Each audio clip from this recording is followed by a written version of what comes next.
ಆತ್ಮೀಯರೇ, ತಮ್ಮೆಲ್ಲರಿಗೂ ನನ್ನ ನಮಸ್ಕಾರಗಳು. ಇವತ್ತು ರಾಷ್ಟ್ರಕವಿ ಬಿರುದನ್ನು ಪಡೆದಿರುವಂಥ ಮಹನೀಯರ ಹೆಸರುಗಳನ್ನು ತಿಳಿದುಕೊಳ್ಳೋಣ ಮತ್ತು ಯಾವ ವರ್ಷ ಮತ್ತು ನೀಡಿದ ಸರ್ಕಾರದ ಬಗ್ಗೆ ತಿಳಿದುಕೊಳ್ಳೋಣ. ಮೊದಲನೇದಾಗಿ ಕನ್ನಡಕ್ಕೆ ಒಟ್ಟು 3 ಜನ ರಾಷ್ಟ್ರಕವಿಗಳು ಇದ್ದಾರೆ ಎಂಬುದು ತಮ್ಮೆಲ್ಲರಿಗೂ ತಿಳಿದಿರುವಂಥ ವಿಷಯ.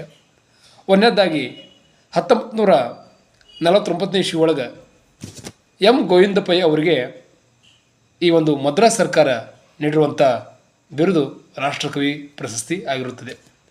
ಎರಡನೇದಾಗಿ 1964ನೇ ಇಸ್ವಿ ಒಳಗೆ ಕುವೆಂಪು ಅವರಿಗೆ ಈ ಒಂದು ರಾಷ್ಟ್ರಕವಿ ಪ್ರಶಸ್ತಿಯನ್ನು ನೀಡಲ್ಪಟ್ಟಿರುತ್ತದೆ. ಅದು ಮೈಸೂರು ಸರ್ಕಾರದಿಂದ ನೀಡಲಾಗಿದೆ ಎಂಬುದು ನಮಗೆ ಗೊತ್ತಿರುವಂಥ ವಿಷಯ. ಜೊತೆಗೆ ಕೊನೆಯದಾಗಿ 3ನೇ ರಾಷ್ಟ್ರಕವಿ ಆದಂಥವರು GS ಶಿವರುದ್ರಪ್ಪನವರು ಕೊಟ್ಟಿರುವಂಥ ವರ್ಷ 2006ನೇ ಇಸ್ವಿ ಒಳಗೆ ಕರ್ನಾಟಕ ಸರ್ಕಾರವು ಈ ಒಂದು ರಾಷ್ಟ್ರಕವಿ ಎಂಬ ಬಿರುದನ್ನು ನೀಡಿದೆ.